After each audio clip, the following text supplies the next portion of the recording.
Influence du satanisme, fascination pour les films d'horreur. Les enquêteurs tentent d'expliquer comment deux adolescentes de 13 et 14 ans ont pu torturer une de leurs camarades à Besançon. Une expertise psychiatrique est en cours. Les collégiennes appartiennent à des familles sans histoire.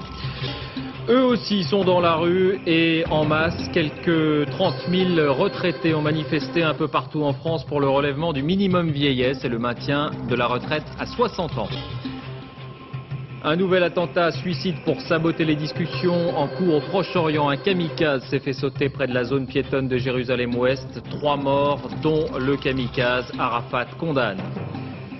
Les Marocains découvrent leur princesse. Mariage aujourd'hui de Mohamed VI avec l'informaticienne Salma Benani. Jusque-là, les mariages royaux étaient tenus secrets. C'est une révolution, dit la presse à Rabat. Politique, il y aura peut-être un débat réunissant tous les candidats avant le premier tour. Lionel Jospin a donné son accord de principe. On attend maintenant la décision de Jacques Chirac.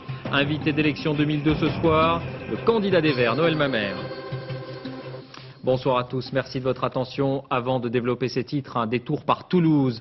Gorge nouée et remontée d'angoisse aujourd'hui pour beaucoup des habitants de la ville. Il y a 6 mois jour pour jour, c'était l'explosion de l'usine AZF. L'heure d'un nouveau bilan, il y a souvent encore les difficultés matérielles et surtout toujours le sentiment de vulnérabilité. Sur place, Muriel Lassaga, Olivier Combe. C'est presque un miracle. Géraldine sur ses 2 pieds depuis quelques semaines. Sauvée des décombres de ce grand magasin, cette femme est restée prisonnière de cet amas de tôle et de béton pendant 5 heures. En décembre, nous l'avions rencontrée dans ce centre de rééducation après une dizaine d'opérations douloureuses. Déjà, dans son fauteuil roulant, Géraldine n'avait qu'une obsession, se battre, ici, lors d'une réunion face au préfet. Est-ce que ça c'est normal? Est-ce que ça c'est ce que vous voulez? Ça c'est un petit dégât, parce qu'il y a paraplégie, tétraplégie, cécité partielle ou totale.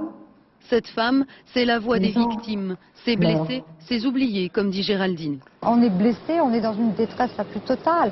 Bon, il ne faut rien oublier, il faut tout quantifier, il faut ensuite faire la démarche pour se faire indemniser parce que ce n'est pas forcément automatique. On a vraiment le sentiment quelquefois qu'il ne s'est rien passé, alors qu'il s'est passé quelque chose d'extrêmement traumatisant. Pour la population entière, nous sommes tous des survivants, tous. Les sinistrés le savent bien, la mort, ils l'ont vu passer, eux aussi. 6 mois après l'explosion, la mairie estime que 40% des logements ne sont pas encore totalement réparés. Heureusement, dans cet immeuble, les travaux ont commencé. Petit à petit, les résidents reviennent vivre chez eux. Voilà, j'ai les fenêtres aujourd'hui, depuis quelques jours. La semaine dernière, ils sont passés. Dans l'immeuble voisin, entre syndics, experts et assureurs, on en est encore au provisoire. Avant, j'avais une bâche plastique avec du polystyrène derrière pour pouvoir étancher un petit peu. C'est nettement mieux. Disons que ça met un peu de clarté et un peu d'air surtout. D'ici 1 an, les travaux devraient être terminés. Le traumatisme, lui, n'est pas près de disparaître. Oui, drôle d'anniversaire dans la ville avec ces 2 manifestations opposées, celle des adversaires de la réouverture de l'usine, qui ont formé une chaîne humaine, et celle des partisans de la reprise de l'activité. Une centaine de salariés du pôle, soutenus par 2000 personnes, réunis à l'appel des syndicats, hués d'ailleurs par une partie des habitants. On écoute un manifestant, un ancien salarié du pôle chimique. C'est vrai qu'il y a eu un traumatisme, il a été important. Bon, 6 mois après, on estime que la vie, de toute façon, c'est un traumatisme de tous les jours. Donc on ne s'arrête pas pour autant de vivre et maintenant le traumatisme passé, je pense qu'on doit redémarrer le pôle chimique. Sur le plan économique et social pour la ville de Toulouse, c'est important de redémarrer. Voilà un mot quand même de l'enquête. L'hypothèse de l'accident est toujours retenue à 100%, mais il n'y a toujours pas de version officielle sur le déclenchement précis de l'explosion. On attend un rapport d'experts. La barbarie à 13 ans, comment la comprendre? À Besançon, la justice a interrogé les 2 adolescentes qui ont battu et lacéré leur camarade, la laissant pour morte. Confirmation, elles appartiennent à des familles ordinaires, sans histoire. Plus que des facteurs sociaux, les enquêteurs évoquent la fascination pour les films d'horreur notamment. Christophe Nédart, Sylvain Gauthier. À Saint-Vite, petit bourg de 4000 habitants, on a encore du mal à y croire. Le calvaire d'une collégienne de 14 ans dans cette ancienne maison de retraite a profondément affecté la population. Peu à peu, les langues se délient. Le patron du Café des Sports connaissait la jeune victime. C'est un petit bout de nana qui est formidable, donc qui donne la joie, qui donne... Elle était certainement convoitée, et au détriment de ses petites copines peut-être. Simple affaire de jalousie, un jeu qui alcool et dents tourne mal, difficile de savoir. Ce qui est sûr en revanche, c'est que les trois adolescentes se connaissaient depuis longtemps. Toutes viennent du même milieu, les parents travaillent, les maisons sont coquettes. Nous avons retrouvé un jeune qui les a fréquentées au collège. Il décrit des filles un peu marginales. Elles étaient sympas, mais bizarres dans leur tête, quoi. C'est-à-dire? Bah, je l'ai dit, elles étaient un peu excentriques, quoi. Les films d'horreur, elles en regardaient beaucoup. Selon la justice, les deux tortionnaires ont pu être influencés par l'extrême violence de ces films. Influence possible aussi de cérémonies macabres. On s'interroge un peu sur leur état psychologique, on s'interroge également sur certaines pratiques culturelles, sachant que l'une d'entre elles nous a dit avoir pratiqué, quand elle avait 11-12 ans, s'être livrée à certains jeux de type satanique. C'est ces influences néfastes et la présence d'un couteau dans le sac d'une des tortionnaires qui amènent les spécialistes à évoquer un acte prémédité. On a le sentiment, en tout cas, qu'il y a eu une escalade, qu'il y a eu vraisemblablement l'influence d'un scénario plus ou moins parlé entre les jeunes filles, plus ou moins prémédité. Cette affaire laissera aussi des traces au collège que fréquentent deux des trois adolescentes. Une cellule psychologique a été mise en place aujourd'hui pour venir en aide aux professeurs et aux élèves. Les suites du démantèlement d'un réseau pédophile international annoncé par Interpol hier, les enquêteurs ont découvert 350 000 images mettant en scène des enfants sur l'ordinateur particulier d'un enseignant d'Angers. L'homme âgé de 50 ans et père de famille a été mis en examen et laissé en liberté. Toujours à propos de pédophilie, l'enquête pour viol visant Monseigneur Di Falco a été classée sans suite. Motif, les faits sont prescrits. Ils remontent aux années 70. L'intéressé, rappelons-le, a porté plainte pour dénonciation calomnieuse. Il nie catégoriquement les faits. À la veille des élections, les retraités, eux aussi, se font entendre. Manifestation dans une vingtaine de grandes villes à l'appel de 6 syndicats. Parmi leurs revendications, une revalorisation du minimum vieillesse, 526 € aujourd'hui, soit 3 448 francs par mois. C'est le revenu de 800 000 retraités à ce jour en France. Dans le cortège à Paris, Martin Gouès, Didier Morel. Les retraités ont la pêche. À Paris, ils étaient 4 900 selon la police, 12 000 pour les syndicats. Ils voulaient se faire entendre pour obtenir un plus gros pouvoir d'achat. Pour la plupart, retraite, cela veut dire se serrer la ceinture. On fait que l'indispensable alors qu'avant on pouvait quand même se permettre des loisirs en plus, quoi. Les voyages, j'en fais pas. Les vacances, j'y vais pas. C'est tout. Ça me fait 2008. Donc je suis obligée de travailler en chèque emploi-service. Je l'ai déclaré à la sécurité sociale et aux complémentaires. J'ai le droit. Plus de 3 millions de retraités vivent avec moins de 4 200 francs par mois. Les pensions sont indexées sur les prix. Selon les syndicats, le pouvoir d'achat baisserait tous les ans. Il y a donc urgence à se pencher sur le montant des pensions. Il y a un débat concernant l'avenir des systèmes de retraite, mais il y a une autre prise de conscience indispensable de la part des décideurs, des candidats, des partis politiques. C'est le niveau des retraites actuellement pratiquées. Paris, Marseille, Nantes, dans toutes les grandes villes de France, ils étaient en tout 300 000 selon les syndicats, pour rappeler qu'ils sont aussi des électeurs. La perte sans précédent de France Télécom, on en parlait hier, elle a été annoncée officiellement aujourd'hui, 8,3 milliards d'euros, plus de 55 milliards de francs. Rappelons ce qu'il y a derrière ce chiffre, une activité en bonne santé, mais l'acquisition d'entreprises qui ont perdu beaucoup de leur valeur en raison du dégonflement de la bulle Internet. La direction du groupe a voulu faire, selon ses termes, une opération vérité sur les comptes. Changement de politique à la SNCF concernant les billets non utilisés. Jusque-là, le remboursement était de 90%. La direction voudrait le ramener à 50% pour les TGV. Amaury Guibert, Jean-Louis Bousser. Les retardataires pressent le pas. Le TGV va partir. Dans les wagons, beaucoup de places vides. Pourtant, certaines ont bien été réservées et le billet acheté. Les passagers ont raté leur train ou annulé leur voyage. Tout cela coûte cher, dit la SNCF. Elle perdrait 10 000 places chaque jour. Des places qu'elle rembourse sur simple demande en prélevant des frais de dossier. 10% seulement aujourd'hui, sans doute 50% à l'avenir. Un nouveau tarif plutôt mal accepté. Effectivement, il y a des TGV vides, mais ce n'est pas la faute de 2000 personnes en même temps. Et le client, il est perdant. si on rate le train, c'est pour des raisons hors de notre volonté. Mais la SNCF estime que les usagers négligents pénalisent les autres. D'ailleurs, plus l'on se présentera tôt au guichet après avoir raté son train, mieux on sera remboursé. En clair, l'usager devra être prévoyant et c'est ce que contestent les associations de consommateurs. Avec ce nouveau système que la SNCF veut mettre en place, eh bien, ça rend encore plus contraignant le fait de prendre le train. Jusqu'à maintenant, et jusqu'à il y a quelques années plutôt, eh bien, le train c'était la souplesse. On arrivait à la gare, on prenait son billet, on montait dans le train. De plus en plus, ça devient compliqué. La mesure devrait être appliquée à partir du mois de juin. Il est donc encore temps de rater son TGV sans trop y perdre.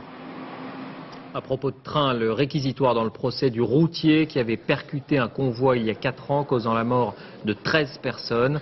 Compte tenu de l'état du chauffeur, tétraplégique depuis l'accident, le parquet n'a demandé que, entre guillemets, 3 ans de prison avec sursis. Décision le 9 avril. Les transports encore avec le sommeil retrouvé pour 1 million d'habitants de la région Île-de-France. Première nuit et première journée au calme. Les couloirs aériens ont été changés, les avions passent ailleurs. Cela dit, quelques villages jusque-là épargnés vont récupérer les décibels. Stéphane Despinois, Vincent Bouffartigue. Sortir sur son balcon sans craindre le bruit des réacteurs. Aujourd'hui, les habitants de Clamart respirent. Les avions en phase d'atterrissage ne survolent plus leur maison. On avait du mal à s'entendre, on attendait que l'avion passe. Ça dure quelques instants, il est vrai, mais on attend que l'avion passe pour finir la conversation. Même délivrance du côté de Marne-la-Vallée. Jusqu'à présent, les avions effectuaient ici leur virage avant d'aller se poser à Orly. Désormais, ils passent par le sud et les habitants sont épargnés. Ça va être un soulagement parce que l'ensemble des avions passaient très bas. Très bas et très bruyants. Ils étaient visibles, on arrivait à lire très facilement le nom des compagnies. Les couloirs ont été modifiés pour désengorger l'espace aérien et améliorer la ponctualité des vols sur Roissy. En théorie, plus de 500 000 franciliens devraient moins subir le bruit des réacteurs, mais certaines communes de l'Essonne estiment payer très cher cette réorganisation. Situés au carrefour des décollages et des atterrissages, 500 avions vont les survoler chaque jour. Il y a la notion d'altitude qui est très importante. Pour nous, c'est l'intersection avec les couloirs de départ. Donc il faut travailler sur cette intersection, peut-être en remontant l'altitude effectivement des avions qui atterrissent, peut-être en modifiant légèrement la trajectoire des avions au décollage, mais en tout cas faire en sorte que cette intersection soit la moins nuisante possible. Le ministre des Transports promet moins de nuisances pour de nombreux franciliens. Or, les nouvelles routes aériennes vont permettre d'absorber plus de trafic. Les riverains pourront juger au moment des grands départs de l'été. L'enquête progresse après la saisie record de 330 kilos de cocaïne le mois dernier au Sables-d'Olonne. 4 personnes arrêtées hier, l'une d'entre elles a été mise en examen aujourd'hui. Elle ne fait pas partie du commando qui avait tenté de récupérer la drogue dans le commissariat. L'actualité à l'étranger, d'abord ce nouvel attentat suicide à Jérusalem. Un kamikaze s'est fait sauter devant un café en plein centre de la ville. Le bilan, il évolue encore ces dernières minutes. 3 morts maintenant en plus du kamikaze et 60 blessés. Un attentat qui a clairement pour objectif de faire échec aux discussions entamées cette semaine en vue d'un cessez-le-feu. L'important, c'est que cette fois, il ne s'agit pas d'une action du Hamas ou du djihad islamique. Elle a été revendiquée par les brigades des martyrs d'Al-Aqsa, un groupe lié au Fatah de Yasser Arafat. Yasser Arafat qui condamne cette action, s'engage même à prendre des mesures immédiates contre ses instigateurs, mais qui est accusé de double jeu par Israël, Charles Anderlin. Tout à fait, c'est ce que les dirigeants israéliens disent ce soir. Ils affirment que le président palestinien, d'une part, autorise les attentats et de l'autre, négocie. Mais en fait, les choses sont peut-être plus compliquées. On remarque en effet, depuis des mois, que les brigades Al-Aqsa, le Fatah, obéissent de moins en moins à leur chef suprême, Yasser Arafat. Yasser Arafat, qui, on me l'a répété hier encore à Ramallah, avait l'intention de proclamer un cessez-le-feu si les négociations sécuritaires aboutissaient. Ce n'est pas le cas. Et donc, son projet de se rendre lundi en Égypte pour y rencontrer le vice-président américain Dick Cheney pourrait être sérieusement remis en question. Et Arafat, vous l'avez dit, a promis des mesures contre les instigateurs de l'attentat. Il devrait être arrêté et puni. On devrait pouvoir vérifier cela relativement facilement. Cela signifie, Charles, que les discussions sur un possible cessez-le-feu sont interrompues. Elles ne reprendront pas dans les jours qui viennent. Ce n'est pas encore décidé. En tout cas, les Israéliens parlent ce soir pratiquement d'un échec de la mission Zini, l'émissaire américain rencontre à l'heure actuelle les dirigeants israéliens. Mais l'autre grande conséquence, c'est pour le public israélien, les habitants de Jérusalem, les habitants de ce pays qui n'en peuvent plus de cette atmosphère d'insécurité. Et dans les sondages, la popularité d'Ariel Sharon continue de chuter librement. Merci Charles. Le terrorisme est en Europe et plus précisément en Italie. Hier soir à Rome, plusieurs dizaines de milliers de personnes ont défilé pour condamner l'assassinat de Marco Biagi, le conseiller du gouvernement, assassinat revendiqué, je vous le rappelle, par les Brigades Rouges qu'on pensait disparues ou en tout cas assoupies. Indignation donc, mais interrogation aussi. Qui sont ces nouveaux brigadistes? Combien sont-ils? Quelle est la filiation exacte avec leurs aînés des années 70? Enquête à Rome, Isabelle Stess, Dominique Merlin. Ce sont 26 pages envoyées ce matin sur un site internet et signées Brigade Rouge, parti communiste combattant, que les enquêteurs analysent conjointement aux étoiles à 5 branches, symbole du groupe terroriste retrouvé sur la porte du domicile de Marco Biagi. Exécuté, dit le document, pour son rôle dans la réglementation de l'exploitation du travail, une dialectique qui rappelle les années de plomb. Des pages d'histoire que l'Anfranco Pace a tournées depuis longtemps. Journaliste, cet ancien militant d'extrême gauche fut accusé d'être un des fondateurs des Brigades Rouges, un des cerveaux de l'enlèvement d'Aldo Moro, avant d'être finalement condamné à 4 ans pour association de bande armée. On ne peut pas parler d'une situation comparable aux années 70, ça n'a rien à voir. Dans les années 70, il y avait, disons, entre 50 et 400 millions d'heures de grève par an, et 5000 attentats. Il y avait une grande capacité de mobilisation, disons, dans la société italienne de l'époque, dans laquelle les Brigades Rouges pêchaient. Ils étaient plusieurs centaines, et surtout il y avait pas mal, au moins un millier de sympathisants autour d'eux. Les nouvelles Brigades Rouges seraient en revanche un noyau très restreint de quelques militants à peine, ayant revendiqué jusqu'à aujourd'hui 2 exécutions, celle de Marco Biagi et d'un autre économiste il y a 3 ans. Terrorisme aussi en Espagne, un responsable socialiste a été abattu dans la ville d'Orio. Un village de pêcheurs situé à une vingtaine de kilomètres de San Sébastien, attentat attribué à ETA. Jour de fête, en revanche, au Maroc avec le mariage du roi Mohamed VI. Jusque-là, les unions royales étaient tenues secrètes. Celle-ci a été discrète, mais les Marocains ont découvert dans la presse le visage de celle qui aura désormais le titre officiel de princesse. Sur place, Bernard Lebrun, Nadine Picard. Il lit et relit, mais surtout n'en croit pas ses yeux. Pour la première fois ce matin, les Marocains ont découvert le visage de l'épouse de Mohamed VI. Émotion et satisfaction. Elle est très belle. Elle est très belle. Il y a un changement tout à fait radical.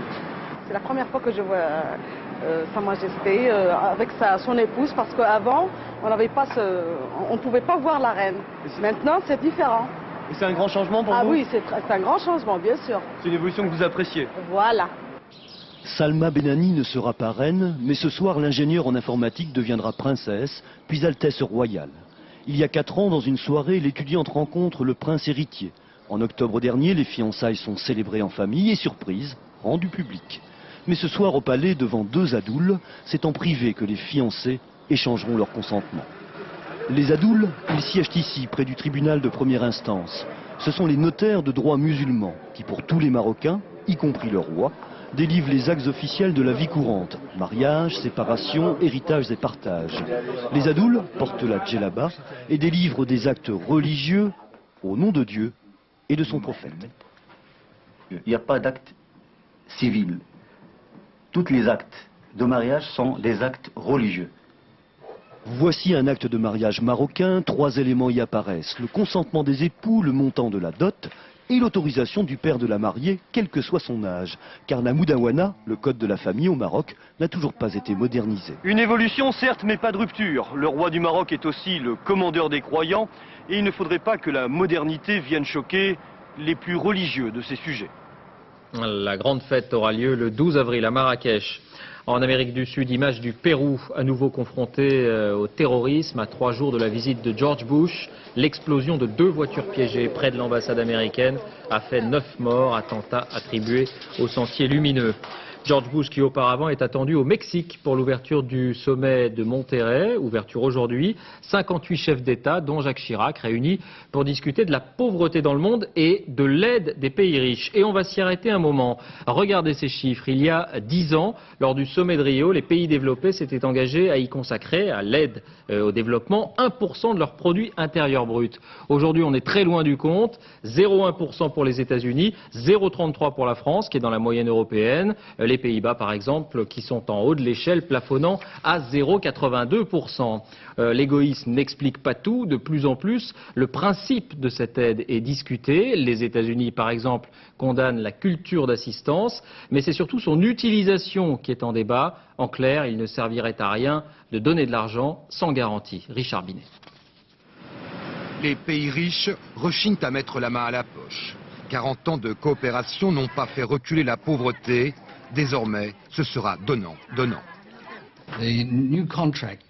Il faut établir un nouveau contrat entre le Nord et le Sud. Un contrat qui impose des objectifs de développement clairs, plus clairs qu'ils ne l'ont été par le passé. À l'indépendance de leur pays, les élites africaines tentent de reproduire les fastes occidentaux. Mariage somptuaire, construction pharaonique, comme cette copie de la basilique Saint-Pierre plantée en plein désert au nord d'Abidjan. Sans contrôle, notamment en matière d'armement. En 1997, alors que les Nations Unies octroyaient 6 milliards de dollars au continent noir, les États africains consacraient plus de 8 milliards de leur budget à leurs dépenses militaires. La Côte d'Ivoire en 98-99, où une partie de l'aide européenne qui était destinée au secteur de la santé a été détournée purement et simplement. Des sommes considérables, 18 milliards de francs CFA à l'époque, c'est-à-dire 180 millions de francs français. Prévision statistique, en 2020, le Nigeria sera plus peuplé que les États-Unis. En rouge sur cette carte, les pays dont la natalité dépasse 5 enfants par femme, ils sont parmi les plus pauvres de la planète. En jaune, l'Amérique du Sud, l'Inde et la Chine qui ont opéré des redressements spectaculaires en maîtrisant leur démographie. Un critère dorénavant déterminant pour les pays donateurs. Oui, chacun, y compris les États-Unis, s'est engagé à faire un effort. Une image plus réjouissante, celle des habitants de Kaboul, qui renouent avec la tradition du Nouvel An dans le calendrier afghan. Alors en afghan, on dit Solenaou Moburak, voilà, bonne année. Depuis 5 ans, les talibans avaient interdit les célébrations. La tradition remonte pourtant à la Perse antique. La foule, hommes et femmes, vous le voyez, s'est rassemblée un peu partout en ville, notamment dans le stade. Les festivités vont durer 7 jours. Enfin, direction Bagdad avec la réaction de Saddam Hussein aux nouvelles menaces et mises en garde américaines. La politique de George Bush relève de la science-fiction comme dans un dessin animé de Flash Gordon, a déclaré le dictateur irakien à la télévision. Retour en France, c'est aujourd'hui la journée internationale du sommeil. Les consultations spécialisées des hôpitaux ouvrent leurs portes au public. Il est beaucoup question de l'insomnie. 10 à 15% des Français en souffriraient, mais il y a aussi un casse-tête que beaucoup de parents connaissent, les troubles du sommeil chez les enfants. Qui n'a jamais pris la voiture à 2 h du matin pour tenter d'endormir le petit? Reportage à Nantes, Delphine Orviller, Philippe Jasselin. Et puis je mets mon T-shirt. Et quelle couleur de t-shirt? Il était une fois l'heure de faire dodo. À 8 h pile, Elina et Claire le savent. Papa fait une dernière lecture, maman débarbouille la figure, et puis c'est l'heure. Allez, on va aller se coucher. Mais si Claire s'endort vite, Elina, elle, ne s'en tient pas là. La lune, mon ami. La question d'y échapper, quoi. Ni papa ni maman. Généralement, si le papa n'est pas venu ou si la maman n'est pas venue, elle vient nous rechercher en disant non, non. Au total, 1 heure de cérémonie avant d'éteindre la lumière. Mais une demi-heure plus tard... Elina, non. Tu veux qu'on se lève? Il est tard. Et tous les soirs, c'est ce programme qu'elle impose à ses parents. Pour nous, c'est presque un plaisir quand on n'entend plus un bruit et qu'à 9 h 30, ça dort. C'est vrai que ça nous surprend parce qu'on n'est pas habitué. Pour les médecins, apprendre aux enfants à bien s'endormir, c'est surtout leur donner de bonnes habitudes. La règle, c'est que les parents doivent partir, même si l'enfant pleure, et qu'ils ne doivent surtout pas l'aider à s'endormir.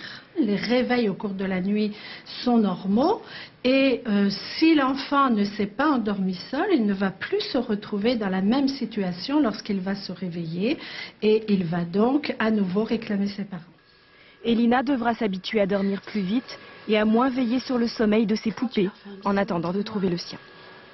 Rien à voir avec un bon sommeil, l'inauguration à Paris du 22e Salon du Livre. Signe particulier, l'Italie en est l'invité d'honneur. Beaucoup d'auteurs transalpins y sont attendus.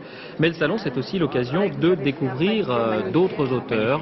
Révélation de la dernière rentrée, Antoine Piazza, un gros succès de bouche à oreille. Près de 7 où il est instituteur, rencontre avec Geneviève Moll et Bernie Mériot.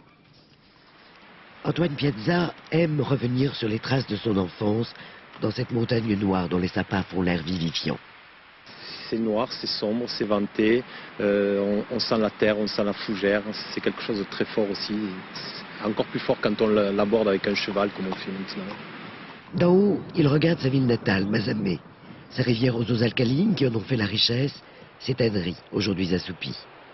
C'est dans les paysages austères alentours que se passe son dernier livre, un roman épistolaire dans lequel, au moment du retour des cendres de Napoléon, 3 personnages sont confrontés à leur passé à travers un grognard, Mugabourou. Mugabourou, qui se situe en 1840, c'est le roman des survivants. Il m'intéresse là. Parce que ce qui m'intéressait, c'était de savoir quelle pouvait être la solitude d'un homme qui avait survécu. Et il y a dans le livre un cheval comme une obsession à cause duquel le drame se noue. Le cheval, c'est le grand oublié de l'épopée napoléonienne. Quand une bataille venait d'être livrée, le général évaluait son succès au nombre de chevaux abattus. Je trouve ça terrifiant. Piazza écrit Mugabourou sur des cahiers d'écolier, comme son précédent livre, Roman fleuve. Et s'il a quitté les nuages glacés de la montagne noire pour être instituteur à 7, c'est encore à eux qu'il pense, le long de la mer. Politique, la Corse, destination incontournable des candidats présidentiels. Lionel Jospin annonce qu'il s'y rendra le 6 avril. Depuis hier, c'est Robert Hue qui est sur l'île. Robert Hue qui a insisté sur le développement économique et le retour à la paix civile. La campagne de Bruno Maigret maintenant, avec un souci commun à de nombreux petits candidats, entre guillemets, les fameuses signatures. Michael Darmon, Madi Diawara. Sylvain Frantz, agriculteur et partisan de Bruno Maigret. Il est actuellement en pleine période de moisson avec une récolte très précieuse et au compte-gouttes. Combien vous en avez déjà? Bien, à titre personnel, je pense en avoir 10 d'ici la présidentielle. J'en ai déjà 8 actuellement qui ont signé et je compte bien récupérer 2 ou 3 supplémentaires. En Moselle, comme ailleurs, c'est la dernière ligne droite dans la course aux signatures. Ce jour-là, il s'agit de relancer les maires du secteur qui seraient enclins à donner leur précieux paraphe. Comme vous avez téléphoné, le fait que l'on soit actuellement à environ 460 signatures. Mais voilà, malgré les bons contacts, c'est pas gagné. Donc, je ne sais pas si je vous accorde ma signature ou pas, je réfléchis encore. Oui, d'accord. Deuxième rendez-vous. Cette fois, le maire veut bien parrainer un candidat, mais s'amuse à l'idée de faire attendre les impatients. Oui, non mais c'est comme tout. Hein. Nous aussi, des fois, dans notre boulot, on est sous tension. Bah, ils peuvent rester encore sous tension une paire de jours. Hein. Bon, alors là, on va y arriver. Et pendant que les réseaux s'activent, Bruno Maigret lui s'entraîne pour les réunions de campagne, persuadé qu'il sera dans la course, et bien sûr à la place de Jean-Marie Le Pen. Il ne sert à rien de voter pour M. Le Pen, même s'il est candidat, puisqu'il ne fera rien des voix qu'il pourrait recevoir. C'est la dernière élection de Pasqua. Par contre, moi, mon projet, il est de construction politique et de rassemblement. Mais pour l'instant, il faut surtout rassembler les 500 signatures. Actuellement, Maigret prêche surtout des convaincus. Sa campagne n'a pas vraiment commencé. Et comme chaque soir maintenant, la campagne telle que vous la vivez, avec notre carnet de campagne. Aujourd'hui, une salle de sport de combat dans un club de sport donc de l'Est parisien, la boxe ou le taekwondo. Agnès Molinier, Philippe Deslandes. Pour ces sportifs, la politique doit respecter des valeurs.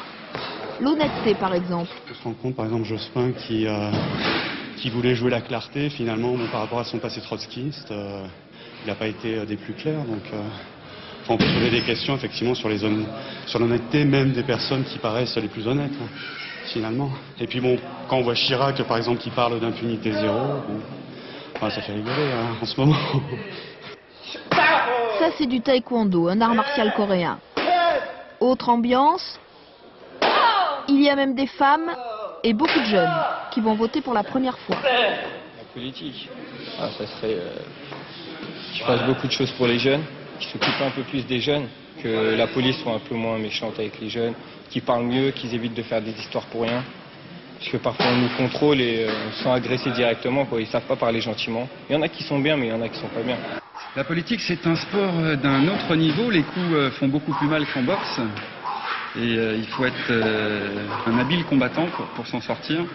Et moi, je pense que Jacques Chirac s'en sort très bien. Et il le prouve. Et c'est le Johnny Hallyday de la politique. Et je le respecte pour ça. Vous pensez que la droite et la gauche, c'est pareil? Sur des côtés, non. Sur certains côtés, non. Donc vous faites quand même une différence entre les deux bords? Mais je préfère quand même la gauche, avec Jospin. Je vais vous faire rire, je dirais Dieudonné. Mais je me dis pourquoi pas à la limite, parce que jusqu'ici, tous ceux qu'on nous a mis, bon, c'est vrai qu'ils ont fait beaucoup de promesses, mais ils n'ont pas tenu pour autant, quoi. Donc, autant faire confiance à un comique pour voir. Les convictions n'y changent rien. Dans cette salle de l'Est parisien, les habitués viendront toujours soigner leur droite ou leur gauche, seulement pour la beauté du geste. Et puis cette question, y aura-t-il un grand débat des candidats avant le premier tour? Demande de François Bayrou. Dans la journée, Lionel Jospin avait donné son accord et à l'instant, la réponse du côté de Jacques Chirac. Ce débat conduirait à une grande confusion. Autrement dit, c'est non. Lionel Jospin qui est en déplacement ce soir à Marseille, l'un des grands meetings de cette campagne pour le candidat socialiste. Jeff Wittenberg, vous êtes sur place. Lionel Jospin ne s'est pas encore exprimé. Sur quel sujet est-il attendu? Écoutez, tout d'abord, sachez que ce meeting de Lionel Jospin a lieu ce soir au Dôme, c'est-à-dire exactement dans la même salle ici à Marseille que Jacques Chirac il y a une semaine pour son premier meeting de campagne. On ne pourra donc évidemment s'empêcher de comparer les deux prestations. Alors vous allez le voir maintenant sur ces images, Lionel Jospin est arrivé ici au Dôme à 20h précisément. Son discours est très attendu non seulement par les quelques 7000 militants qui ont pris place dans cette salle, mais aussi et surtout, j'allais dire, à cause de sa teneur politique. À un mois tout juste du premier tour, Lionel Jospin, eh bien, ce soir devrait clairement axer son discours sur une thématique très à gauche. Il devrait beaucoup parler de justice sociale, de lutte contre les inégalités et expliquer qu'il y a dans ce domaine une vraie différence entre la droite et la gauche, en clair entre le programme de Jacques Chirac et le sien. C'est pas du tout la même chose selon Lionel Jospin, c'est un message à ceux qui en douteraient. Voilà. Merci Jeff et bonne soirée. C'est la fin de cette édition, mais la politique continue sur France 2. Tout de suite, élection 2002. Olivier Mazerolle et Gérard Leclerc reçoivent Noël Mamère en direct du musée de Grenoble, où le candidat vert tient un meeting. La météo, Isabelle Martinet, point route Valérie Maurice. L'info, 21h, envoyé spécial. Comment les femmes de candidats vivent-elles la campagne de leur époux? Bernadette Chirac, Sylviane Jospin, Nisa Chevènement. 1h, dernier journal, Laurence Piquet. Et on se quitte avec ces images d'un prototype étonnant. La voiture sur mesure, un cabriolet 2 places pour les amoureux qui se transforme en berline quand les enfants arrivent. En plus, elle est verte et elle roule au gaz naturel. Avis à Noël Mamère. À lundi.